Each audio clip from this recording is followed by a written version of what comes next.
everyone, this is Rakesh Kapalis and I welcome you all in my class, and today we are going to discuss 12th class accountancy and the topic is revaluation of asset and liability.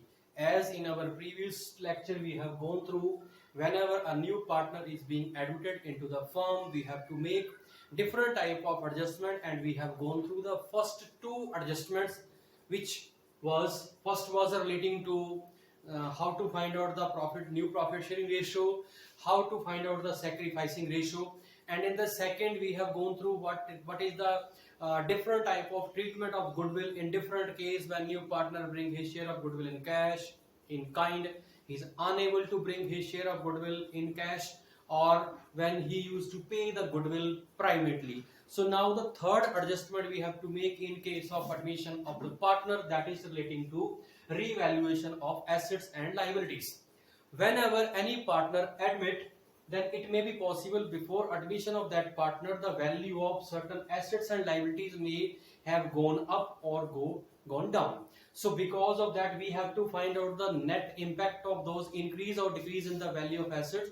That will call the profit on revaluation account, and that profit on revaluation or loss on revaluation will be given only to the old partner, because new partner nothing to take with that profit. That is just because of the efforts made by the old partner.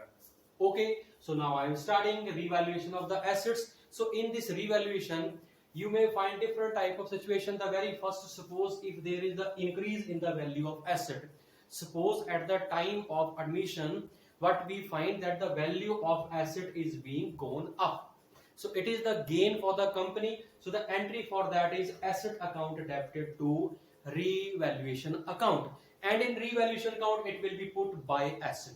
Let me tell you, revaluation account is a nominal account, and in this revaluation account if we find any profit then it will be shown on the credit side, and if we find any loss it should be shown on the to side. And loss we may have in two cases, when the value of asset will go down and the value of liability will go up. So very first, if asset increase, asset account adapted to revaluation, and in revaluation you have to put by asset. Suppose the value of asset go down, suppose the value of asset go down, then the entry will be opposite, revaluation account adapted to asset account, right? Revaluation account adapted to asset account, and in revaluation account you have to put to asset. Why asset? When the asset increase, to asset when asset decrease. Come to the liability. If the value of liability increase, it is a loss, and the entry for that revaluation account adapted to liability, and you have to put to liability. To liability when the value of liability increase. Suppose the value of liability is decreasing, then opposite entry you have to make, liability account adapted to revaluation account, and the entry for that will be by liability. Asset will increase, gain by asset. Liability will decrease, gain by side. Asset will go down, loss to side. Liability will go up, loss to side.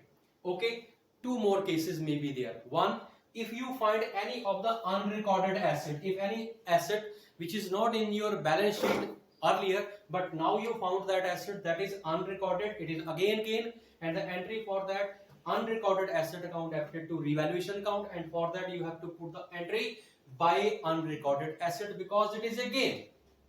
And if we find any of the unrecorded liability, unseen liability which was not there in the balance sheet earlier, then it is a loss for the firm. Then the entry will be revaluation account adapted to unseen liability, and the entry for that you have to make to unseen liability. It is a loss. Now you have recorded all these things relating to revaluation: decrease in the asset, increase in the liability, unseen liability, increase in the asset, decrease in the liability, unrecorded liability. So now by making comparison of all these increase or decrease, you have to find the profit or loss on the revaluation, and if this side is greater than this you may find profit, and if this side is greater then you may find loss, and this loss or profit will be given to old partners only in their old profit sharing ratio.